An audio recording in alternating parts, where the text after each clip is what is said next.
ರಾಜ್ಯದಲ್ಲಿ ಬಾಣಂತಿಯರು ಹಾಗೂ ಶಿಶುಗಳ ಸರಣಿ ಸಾವು ಹಿನ್ನೆಲೆ ಬಿಜೆಪಿಯಿಂದ 15 ಸದಸ್ಯರ ಸತ್ಯಶೋಧನಾ ಸಮಿತಿಯನ್ನ ರಚನೆ ಮಾಡಲಾಗಿದೆ. ಸಾವುಗಳಾಗಿರುವ ಜಿಲ್ಲೆಗಳಿಗೆ ಭೇಟಿ ಕೊಟ್ಟು ಮಾಹಿತಿಯನ್ನ ಇವರು ಸಂಗ್ರಹ ಮಾಡಲಿದ್ದಾರೆ. ಬಿಜೆಪಿಯಿಂದ 15 ಸದಸ್ಯರ ಸತ್ಯಶೋಧನಾ ಸಮಿತಿಯನ್ನ ರಚಿಸಲಾಗಿದೆ. ಸಾವು ಆಗಿರುವಂತಹ ಜಿಲ್ಲೆಗಳಿಗೆ ಭೇಟಿ ಕೊಡ್ತಾರೆ.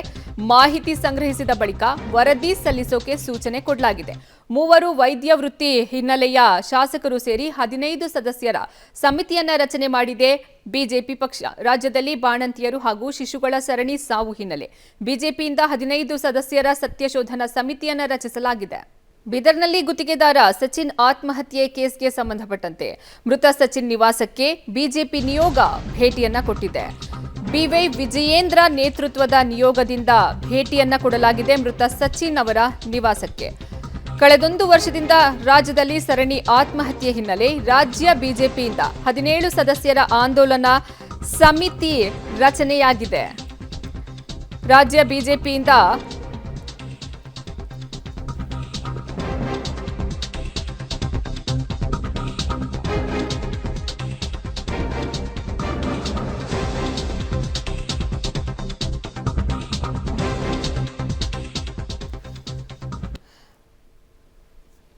ಬೀದರ್ನಲ್ಲಿ ಗುತ್ತಿಗೆದಾರ ಸಚಿನ್ ಆತ್ಮಹತ್ಯೆ ಕೇಸ್ಗೆ ಸಂಬಂಧಪಟ್ಟಂತೆ ಮೃತ ಸಚಿನ್ ನಿವಾಸಕ್ಕೆ ಬಿಜೆಪಿ ನಿಯೋಗ ಭೇಟಿ ಕೊಟ್ಟಿದೆ.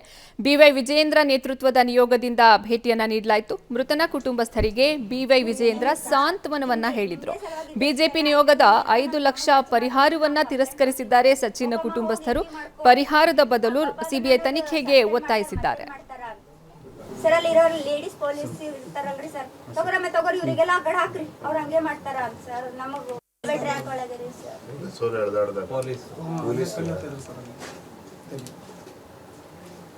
ಪೊಲೀಸ್ ಸ್ಟೇಷನ್ ಅಲ್ಲೇ ಎಳ್ದಾಕಿದ್ರು.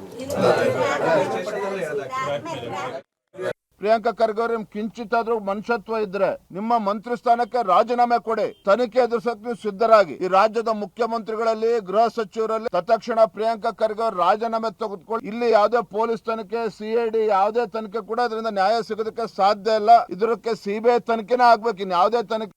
ಸರ್ಕಾರದಲ್ಲಿ ಇರ್ತಕ್ಕಂತ ಮಂತ್ರಿಗಳಿಗೆ ಅಧಿಕಾರದ ಅಹಂ ಹೆಚ್ಚಾಗಿದೆ. ಅವರ ಅಟ್ಟಹಾಸ ಮಿತಿ ಮೀರಿದೆ. ಯಾಕೆ ಅವರು FIR ಮಾಡಿಲ್ಲ ಅನ್ನೋದು ಇಲ್ಲಿ ತಿಳ್ಕೋಬೇಕು ನಾವು.